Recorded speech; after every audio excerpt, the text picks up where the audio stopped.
Good afternoon. My colleagues and I remain squarely focused on achieving our dual mandate goals of maximum employment and stable prices for the benefit of the American people. Our economy has made considerable progress toward both goals over the past 2 years. The labor market has come into better balance, and the unemployment rate remains low. Inflation has eased substantially from a peak of 7% to 2.5%. We are strongly committed to returning inflation to our 2% goal in support of a strong economy that benefits everyone. Today, the FOMC decided to leave our policy interest rate unchanged and to continue to reduce our securities holdings. We are maintaining our restrictive stance of monetary policy in order to keep demand in line with supply and reduce inflationary pressures. We are attentive to risks on both sides of our dual mandate, and I will have more to say about monetary policy after briefly reviewing economic developments. Recent indicators suggest that economic activity has continued to expand at a solid pace. GDP growth moderated to 2.1% in the first half of the year, down from 3.1% last year. Private domestic final purchases, or PDFP, which excludes inventory investment, government spending, and net exports, and usually sends a clearer signal of underlying demand, grew at a 2.6% pace over that same period, the first half. Growth of consumer spending has slowed from last year's robust pace, but remains solid. Investment in equipment and intangibles has picked up from its anemic pace last year. In the housing sector, investment stalled in the second quarter after a strong rise in the first. Improving supply conditions have supported resilient demand and the strong performance of the U.S. economy over the past year. In the labor market, supply and demand conditions have come into better balance. Payroll job gains averaged 177,000 jobs per month in the second quarter, a solid pace, but below that seen in the first quarter. The unemployment rate has moved up, but remains low at 4.1%. Strong job creation over the past couple of years has been accompanied by an increase in the supply of workers, reflecting increases in participation among individuals aged 25 to 54 years and a strong pace of immigration. Nominal wage growth has eased over the past year, and the jobs-to-workers gap has narrowed. Overall, a broad set of indicators suggests that conditions in the labor market have returned to about where they stood on the eve of the pandemic, strong but not overheated. Inflation has eased notably over the past 2 years, but remains somewhat above our longer-run goal of 2%. Total PCE prices rose 2.5% over the 12 months ending in June. Excluding the volatile food and energy categories, core PCE prices rose 2.6%. Longer-term inflation expectations appear to remain well anchored, as reflected in a broad range of surveys of households and businesses and forecasters, as well as measures from financial markets. My colleagues and I are acutely aware that high inflation imposes significant hardship as it erodes purchasing power, especially for those least able to meet the higher costs of essentials like food, housing, and transportation. Our monetary policy actions are guided by our dual mandate to promote maximum employment and stable prices for the American people.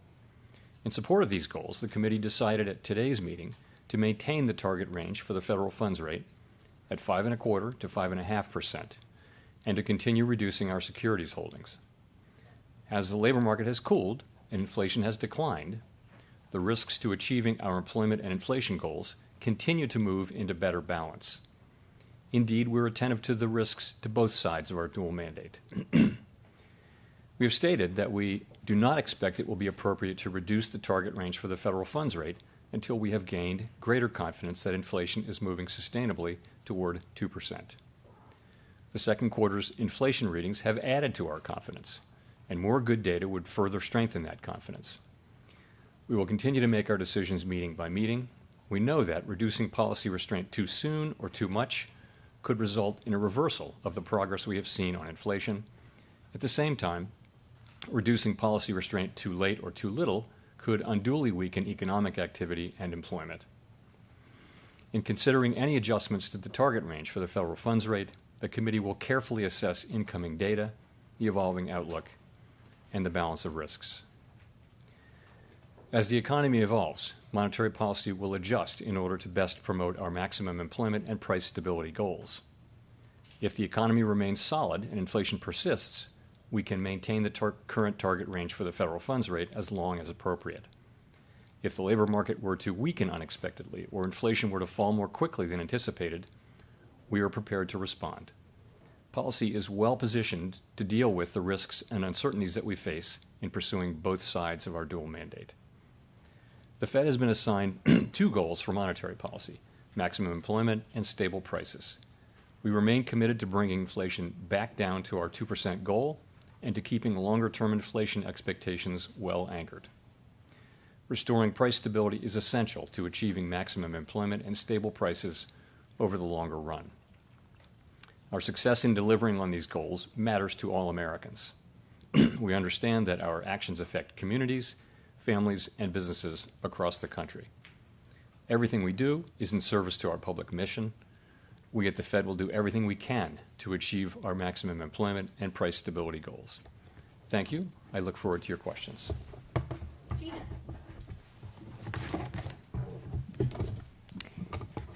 Gina Smilik from the New York Times. Thanks for taking our questions. Markets pretty much entirely expect a rate cut in September at this stage. I wonder if you think that's a reasonable expectation, and if so, why not just make the move today? Thank you. So on September, let me say this. We have made no decisions about future meetings, and that includes the September meeting. The broad sense of the committee is that the economy is moving closer to the point at which it will be appropriate to reduce our policy rate.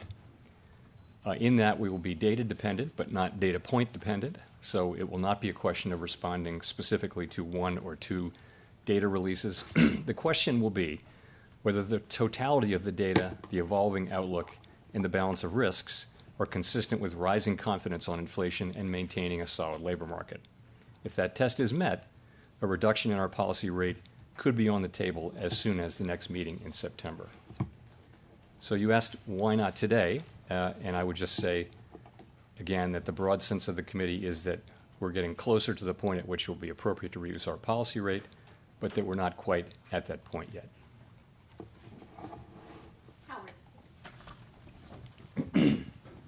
So just to follow up on that a bit, if inflation behaves as you expect between now and September, would you regard a cut in September as sort of the baseline scenario right now?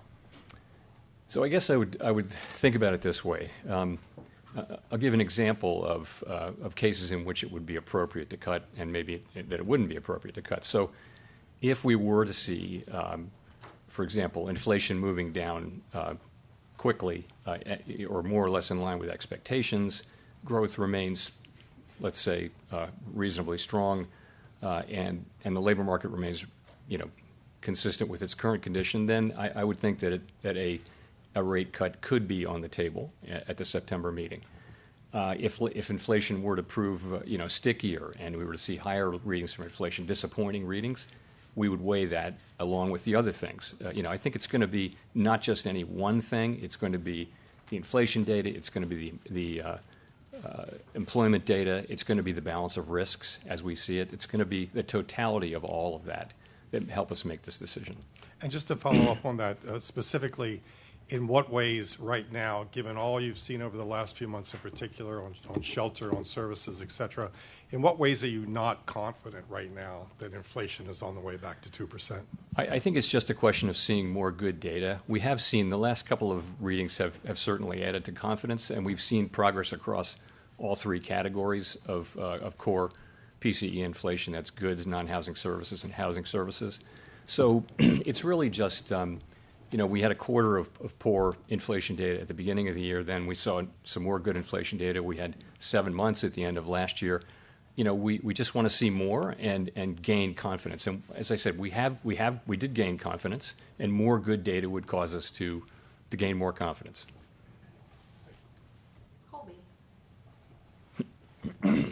Thank you. Colby Smith with the Financial Times. The March SEP pointed to 3 cuts in 2024 with core inflation at 2.6% and the unemployment rate at 4%. Since we're now at that level in terms of inflation and already beyond what was projected for the labor market, I'm just wondering if that rate path is back to being the best guidepost for policy rather than, let's say, the shallower one laid out in the June SEP. So I would just say really the path ahead is going to depend on the way the economy evolves. And I can't really give you any better forward guidance on it than that. We didn't, of course, do an SEP at this meeting. We will do another one at the September meeting.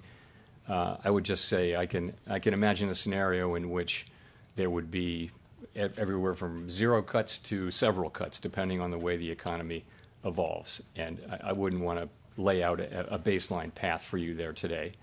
I've said what I can say about September and about today, though.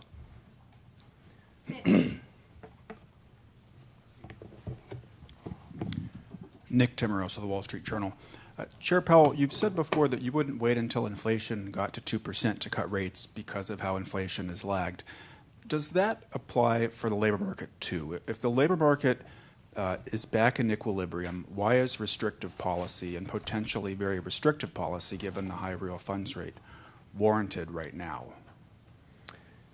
So this is the very reason that we're thinking about that we've said in our statement that we're going back to looking at both mandates and that we think the risks are coming back into balance. We think what the data broadly show in the labor market is an ongoing gradual normalization of labor market conditions. And that's what we want to see. We've seen that over a period of a couple of years and a move really from overheated conditions to more normal conditions. We are watching the labor market conditions quite closely, and that's what we're seeing. If we start to see something that looks to be more than that, then we're well positioned to respond. That's part of what we're thinking. And when you talk about seeing something that's more than whatever softness or slowdown you expect, in the past you've said that stronger growth wouldn't override better news on inflation. I wonder how that cuts the other way. If you're seeing more softness in the labor market than what you would expect, does that change the calculus on what you're looking for out of the inflation numbers to recalibrate policy? So we have growth isn't one of our three. We have 2 mandates, as you know. The labor market, maximum employment is one, and stable prices is another. So we weigh those 2 things equally under the law. When we were far away from our inflation mandate, we had to focus on that. Now we're back to a closer to even focus. So we'll be looking at labor market conditions and asking whether we're getting what we're seeing. And as I said, we're prepared to respond if we see it that it's not what we wanted to see, which was a gradual normalization of conditions. If we see more than that, and it wouldn't be any one statistic, although of course the unemployment rate is generally thought to be a good single statistic, but we'd be looking at wages, we'd be looking at participation, we'd be looking at all the things, surveys, quits, hires, all of those things to determine the overall status of the labor market. But we're looking at it now. I would say, again, I think you're back to conditions that are close to 2019 conditions, and that was not an inflationary economy. Broadly similar labor markets then. I think core inflation was actually running below 2%. So I don't now think of the labor market in its current state as a likely source of significant inflationary pressures.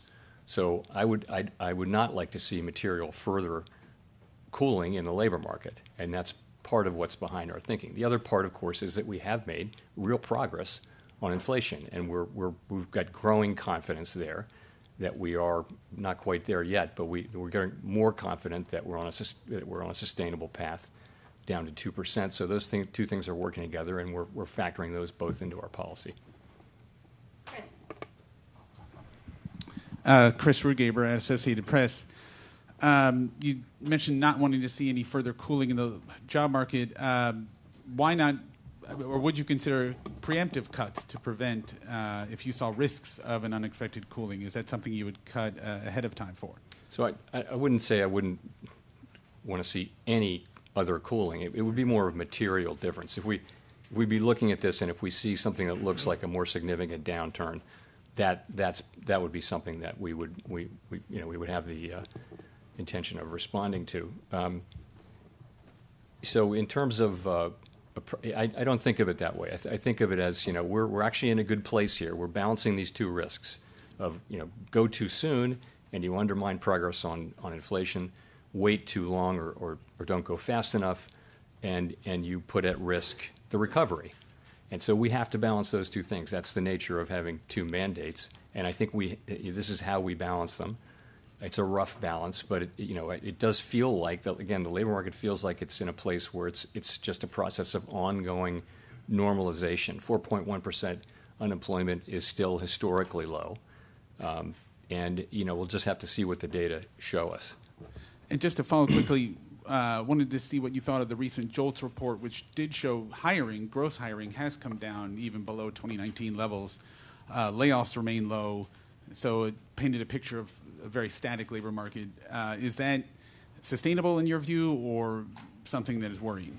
Thank you. So I think all of the data points continue to point to kind of the direction we would want to see. So that was taken as there was a decline in job openings. That was good. Today's ECI reading was a little softer than expected, so that's a good reading. It shows that wage increases are still at a strong level, but that level continues to come down to more sustainable levels over time. That's exactly the pattern that we want to be seeing. So I think the data we've been seeing in the labor market are broadly consistent with that normalization process. Again, we're closely monitoring to see whether it starts to show signs that it's more than that.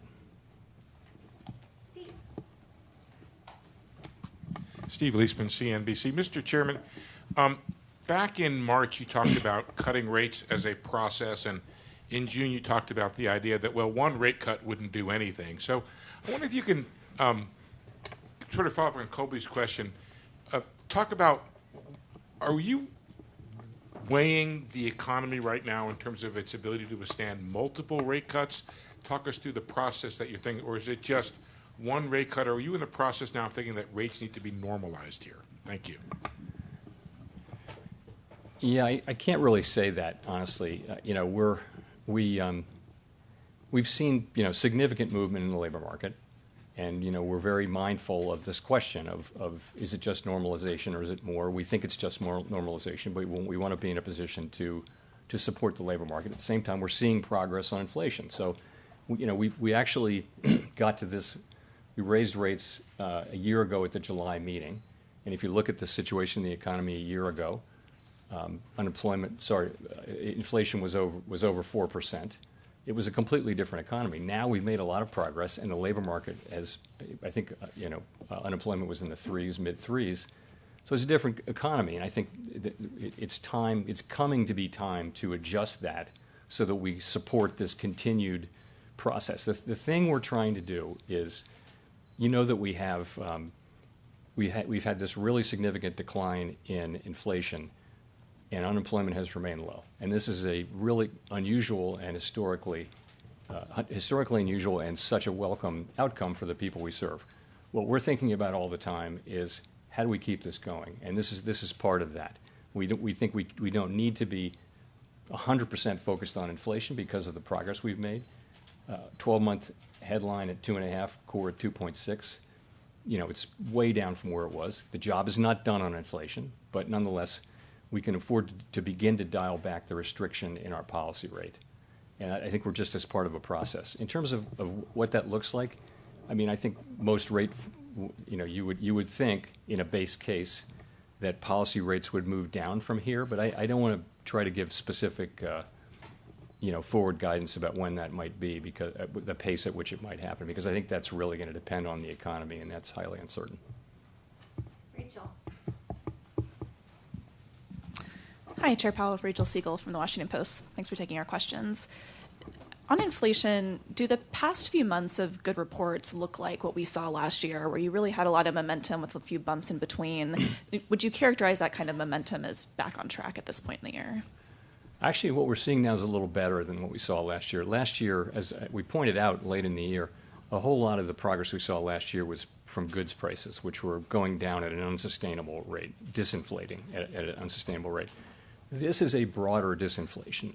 This has goods prices coming down, but we're also now seeing progress in the other two big categories, non-housing services and housing services. So, so the thing is, you got 1 quarter of that. We had 7 months of low inflation. You got 1 quarter of this. I would say the quality of this is higher, and it's good, but so far it's only a quarter. So I think we need to see more to know that to have more confidence that we're on a good path down to 2%. But as I mentioned, our confidence is growing because we've been getting good data. And things like the ECI report and, frankly, the softening in the labor market conditions, give you more confidence that the economy's not overheating. It doesn't look like an overheating economy. And it looks like an economy that's normalizing. Okay. And if we were to think about the first couple of months of the year, is there any sense now that they were these blips that could have actually allowed for earlier rate cuts, as were some of the projections going into 2024? So the thing about if what it is seasonality, and it could just be, it's very, very hard to do appropriate seasonal adjustments. If that's what it is, then that actually implies that other months we're reporting too low inflation. If you smoothed it out, it's a zero-sum game, and that's why we look at 12 months. We look at 12 months because that takes all that out, all those effects out. 12-month now is 2.5% headline, 2.6% core. This is so much better than where we were even a year ago. It's a lot better. Now, the job is not done. I want to stress that, and we're committed to getting inflation sustainably down to 2%, but we need to take note of that progress, and we need to weigh the risks to the labor market and the risks to our inflation target now more equally than we did a year ago. Michael McKee from Bloomberg Radio and Television. I'd like to ask you about the balance of risks as the American people see it. At this point, is the risk greater to leave interest rates where they are, given the damage that higher interest rates do to the economy in slowing demand and raising prices?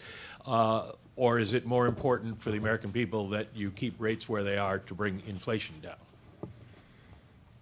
I think that we've been given an assignment by Congress. This is how we serve the American people, is by achieving maximum employment and price stability, right? And so in our, quasi-constitutional document, the Statement on Longer Run Goals and Monetary Policy Strategy, we look at the two goals, and if one of them is farther away than the other, the two variables, inflation and employment, if one is farther away from its goal than the other, then you concentrate on the one that's farther away, and you take account of the time to reach the goal. So for the last couple of years, the best service we could do to the American people was to focus on inflation. But as inflation has come down, and I think the upside risks to inflation have decreased as the labor market has cooled off, and labor market has softened, probably the inflation is probably a little farther from its target than is the employment, but I think the downside risks to the employment mandate are real now. So we have to weigh all that. And if you think about where that takes us, is we have a restrictive policy rate. It's clearly restrictive. It's been the rate we've had in place for a full year. And the time is coming, as other central banks around the world are facing the same question, the time is coming at which it will begin to be appropriate to dial back that level of restrictions so that we may address both mandates. Well, you have event risk, basically, with the jobs report on Friday and another one before you meet again.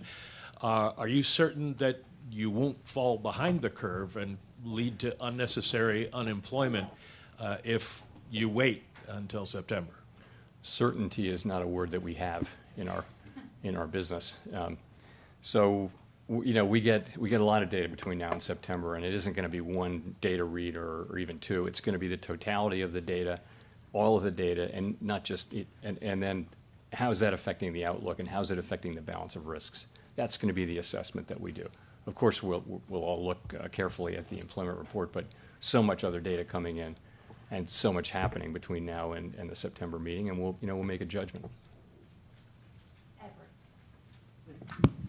Thank you, Mr. Chairman. Edward Lawrence of Fox Business. I do want to dig deeper on what Michael and what Nick were asking. There's a shift in the statement to balance between the focus between inflation and jobs. Looking at the job sides, we've seen wage data show sort of an abrupt slowing. We're hearing on earnings calls from companies like Intel abrupt layoffs. In the jobs report from the BLS, government jobs has been a leading creator. Could the government jobs as a sector hiring mask underlying weakness in the jobs report?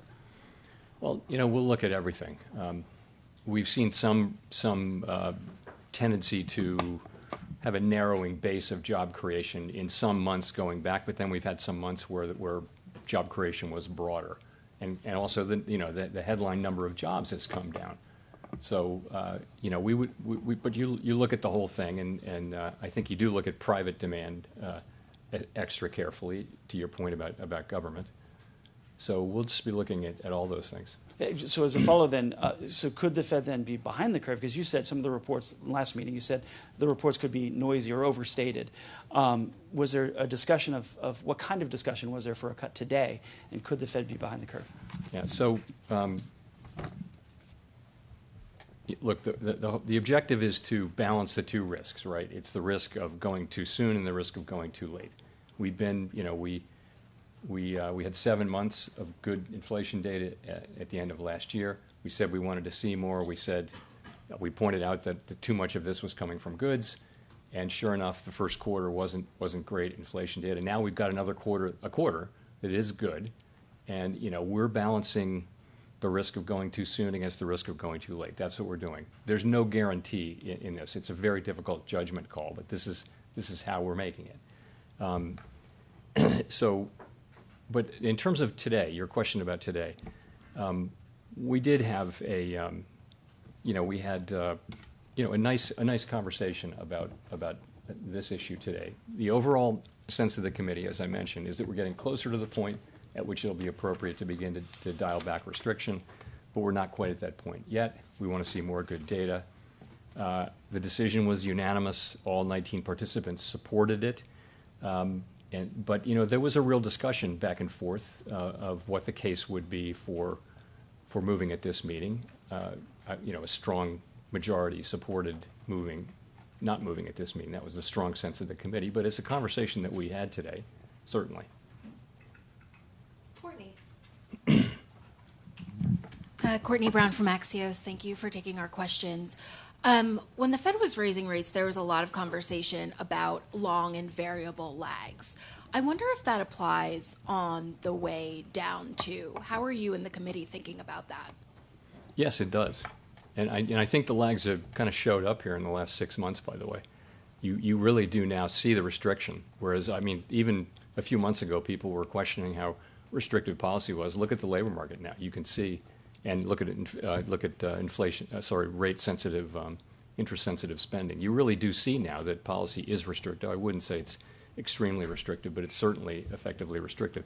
Yes, the lag should be on the way down. It should take some time to get into the full economy, affect financial conditions, and that affects economic activity, hiring, and that kind of thing, and ultimately inflation. It's not instantaneous, although it's faster than it used to be because markets move now in anticipation of our moves.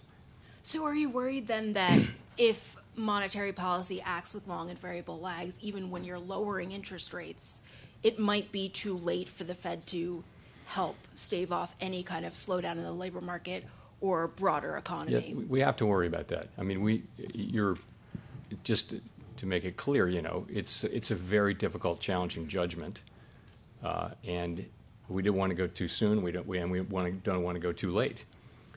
But this is how we've made that judgment. I feel good about where we are. We're certainly very well positioned to respond to weakness with the policy rate at 5.3%. We certainly have a lot of room to respond if we were to see weakness. That's not what we're seeing, though. What we're seeing, look at the first half growth numbers. Look at PDFP at 2.6% for the first half. It's not signaling a weak economy. It's also not signaling an overheating economy. Labor market, admittedly, the unemployment rate has moved up 0.7, and we're seeing normalization there. But wage increases are still at a high level. Unemployment is still at a low level. Layoffs are very low. Initial claims have moved up, but they're pretty stable, and they're historically not high at all. So the total scope of the data suggests a normalizing labor market. And again, we are carefully watching to see that continues to be the case. Victoria. Hi, Victoria Guido with Politico. On the labor market, I was wondering, how worried are you all about unemployment rising to the point where it triggers the SOM rule? And would that potentially affect how quickly you cut rates?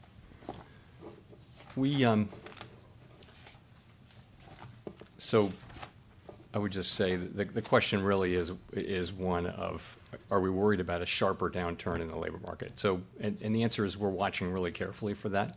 We're aware of that rule, which is really I would call it a statistical thing that has happened through history. A statistical regularity is what I'd call it. It's not like an economic rule where it's telling you something must happen. So, again, what do we see? What are our eyes telling us? We look at all the things we're seeing, and what it looks like is a normalizing labor market. Again, job creation at a pretty decent level, wages moving up at a strong level, but coming down gradually. Job vacancies have come down, but they're still high by historical standards. So, again, I've been through some of the data already, but what we think we're seeing is a normalizing labor market. And we're watching carefully to see if it turns out to be more. If it starts to show signs that it's more than that, then we're well positioned to respond. Is there reason to think that the labor market might behave differently this time than it has historically? I think history doesn't repeat itself; it rhymes. I think that statement is very true about the economy. You never assume it's going to be just the same. An example would be: is there a trend increase in the level of vacancies? There are many, many examples, so it's never exactly the same. Also, let's remember that this pandemic era has been one in which so many, apparent rules have been flouted, like the inverted yield curve, for starters. So many pieces of received wisdom just haven't worked, and it's because the situation really is unusual or unique in that so much of this inflation came from the shutdown in the economy and the resulting supply problems in the face of, admittedly, very strong demand. So the whole situation is not the same as many of the other prior inflation or downturns that we've seen, or business cycles that we've seen. So we're having to learn, we're having to, to be very careful about the judgments that we make, I would say. So we don't assume that these regularities will just repeat themselves automatically.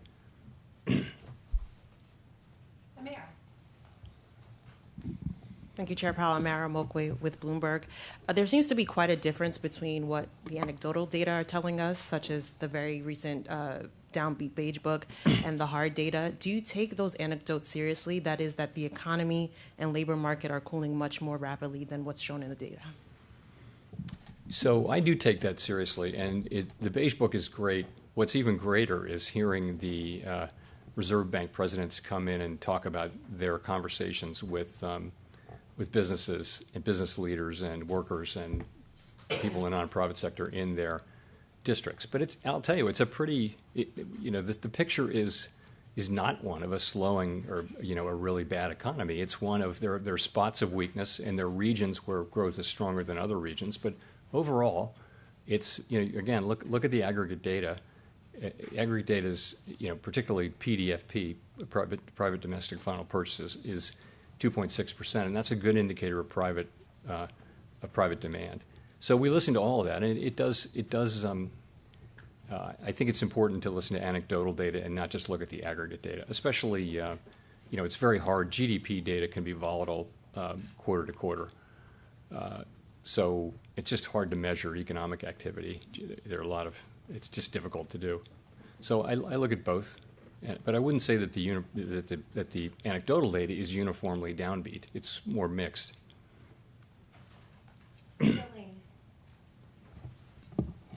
Thank you. Jolene Kent with CBS News. Chair Powell, thanks for taking our questions today. You have consistently said that the Fed does not consider politics in making decisions. With a possible September rate cut on the table, it would be less than 2 months before the election, and former President Trump reportedly said that cutting rates so close to the election is something the central bank knows they shouldn't be doing. What's your response, and do you believe it's possible to really remain apolitical with a September rate cut? I absolutely do, and I think it's, first of all, we haven't made any decisions. I would say it this way. Haven't made any decision about any future meeting. I don't know what the data will reveal or how that will affect the appropriate path of our policy. I really don't know. I do know how we will make that assessment. That's what I do know.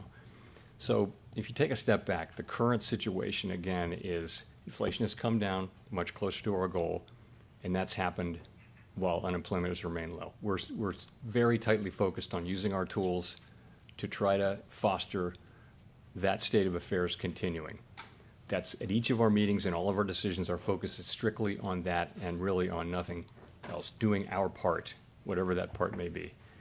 We're using our best thinking. We're doing our best to understand the economy. We follow academics. We follow the many commentators who bless us with their commentary. But we don't change anything in our approach to address other factors like the political calendar. Congress has, we believe, ordered us to conduct our business in a non-political way at all times, not just some of the time. I'll say this too. We never use our tools to support or oppose a political party, a politician, or any political outcome. The bottom line is, if we do our very best to do our part and we stick to our part, that will benefit all Americans. If we get it right, the economy will be stronger, we'll have price stability, people will find jobs, wages will rise in real terms, everyone will benefit. So that's what we believe, and that's how we will always act. This is my 4th presidential election at the Fed. I can tell you this is how we think about it. This is what we do. So anything that we do before, during, or after the election will be based on the data, the outlook, and the balance of risks, and not on anything else. Just a quick follow-up. Do your economic forecasts and models take into account the two very different economic plans of these two presidential candidates, Harris and Trump? And if so, how? No, we do not do that. We absolutely do not do that. We don't know who's going to win. We don't know what they're going to do. We don't act as though we know, and we just can't do that. We basically have our forecast. We can run simulations of different potential policies, but we would never try to make policy decisions based on the outcome of an election that hasn't happened yet. That would just be a line we would never cross. We're a non-political agency. We don't want to be involved in politics in any way, so we wouldn't do that. Nicholas. Thank you, Chair Powell. Nicholas Jasinski from Barron's Magazine. There hasn't been a dissenting vote on an interest rate decision in some time. If the data do evolve as you expect, if you do have more confidence by the September meeting, do you get the sense that there will be a unanimous vote on an interest rate move in September? Or basically, are there meaningful differences in committee members' assessments of how much more confidence is needed? So there are always meaningful differences. There are, and we talk a lot before, during, and after the meeting. We do have a very robust discussion of these things. You're right that in most cases, people, if they feel heard and they feel that their position has been given serious consideration, for most people, most of the time, that's going to be enough. There are dissents. That's fine. No one has a veto. No single person has a veto. So it just is a question of who will vote for and against. We've had dissents. We haven't had so many during the pandemic era, and it just may be that we felt more united because we felt under a lot of pressure to get things right. But before the pandemic, we had plenty of dissents, and dissents happen. It's part of the process. There's nothing wrong with dissents, and if it happens, it happens. Jean. Hello, Jean Young with M&I Market News. Is a 50 basis point cut as a first cut at all likely or even on the table? Thank you. I don't want to say, I don't want to be really specific about what we're going to do, but that's not something we're thinking about right now. Jennifer. Of course, I haven't made any decisions at all as of today. Thank you, Chair Bell. Jennifer Schonberger with Yahoo Finance. Not to get ahead of the minutes, but you said there was a real discussion today for moving at this meeting. I'm curious if you could provide some more color on the nature of the discussion today at the meeting about a possible rate cut as early as September. Well, so, the way the meeting is set up, the first day there's a discussion of financial stability because it's every other meeting we have that. And then we have an opportunity to comment on that. Then we have an economic go-around. And then this morning we have the monetary policy go-around. And I think in people's economic go-around and in their monetary policy go-around, people express their views about this, and there's a range of views. People, as you will know from the speeches that they give, people have different ways of thinking about the economy, and so in the minutes we'll lay this out in a much better way than I can do off the cuff. But there's a range of perspectives, and but I do think that we're a consensus-driven organization. People come together. This was a unanimous decision, and at the end, everyone supported the outcome, not just the voters, but everyone. So I would also say some people examined the possibility, the case for moving at this meeting, but overwhelmingly, the sense of the committee was not at this meeting, but as soon as the next meeting, depending on how the data come in.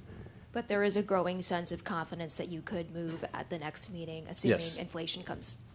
Well, assuming that the totality of the data supports such an outcome, no question. That is the case. That, as I mentioned, we think that the time it's approaching, and if we do get the data that we hope we get, then a reduction in our policy rate could be on the table at the September meeting.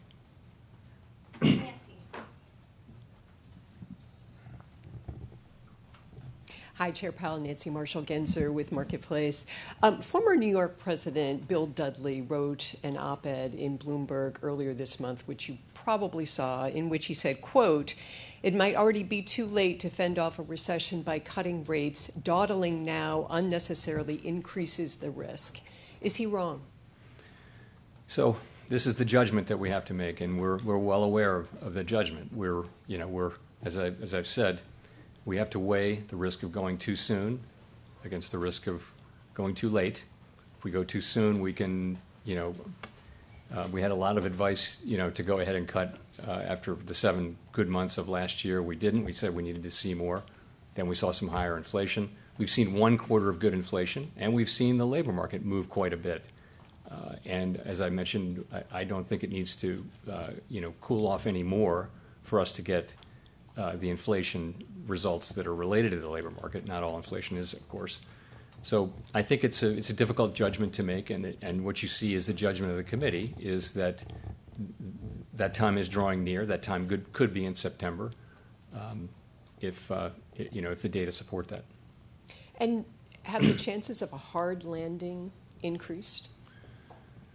So I don't know whether they've increased. I think they're low. I think this is you don't see any reason to think that this economy is either overheating or sharply weakening. That's just not in the data right now. What's in the data right now is an economy that's growing at a solid pace, a labor market that has cooled off, but nonetheless, unemployment is low. The data overall show a strong labor market, so that's really what you see. It's neither an overheating economy nor is it a sharply weakening economy. It's kind of what you would want to see, but of course, the job is never done. We're watching to see, which way the economy heads, and I think if we are to respond to weakness, we're certainly, well equipped to do that. But that's not what we're seeing. What we're seeing is strong economic activity and a good labor market and inflation coming down. Greg.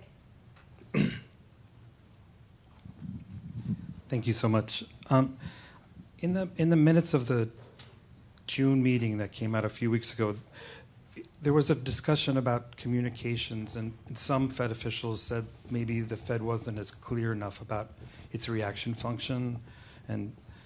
And when I talk to the commentators who bless you with their comments, they say that they really don't have a sense of what is going to judge, maybe not the first cut, but the pace of the cuts going forward. They don't have a good sense of that. Is there anything you can say, like, how will we judge that?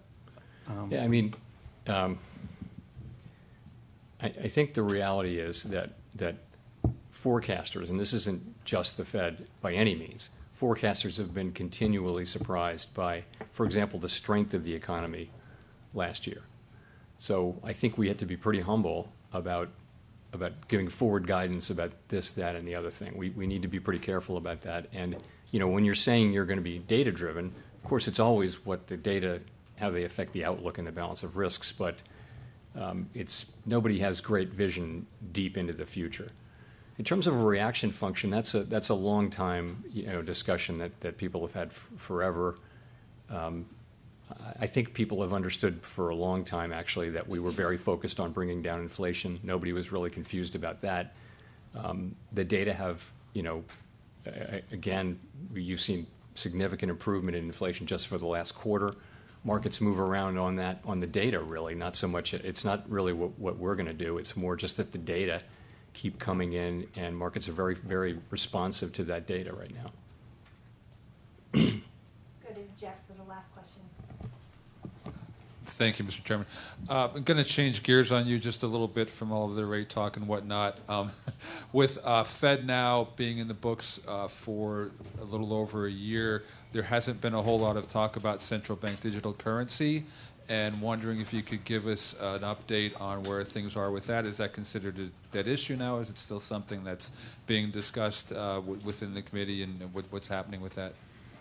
It's not something that comes up at all in the FOMC. So more broadly, digital finance is an area that has really significant implications for payments generally, instant payments, and it's something that's going to really change the way it's going to make more efficient and hopefully safer and all those things, the way payments are made around the world. And so we have people who are researching that and trying to keep up to speed because we play an important role in the payments sector, both as a convener and as an operator too.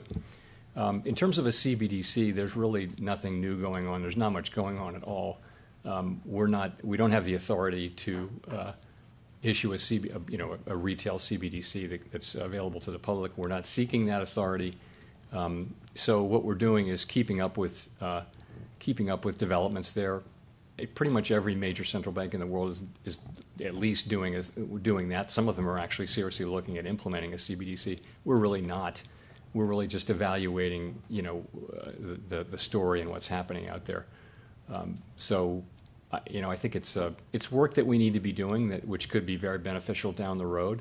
But we don't have on a CBDC. We don't have any plan to. We would need to go to Congress, and we have no plan to do that. No one here has decided that we think it's a good idea yet. Thank you.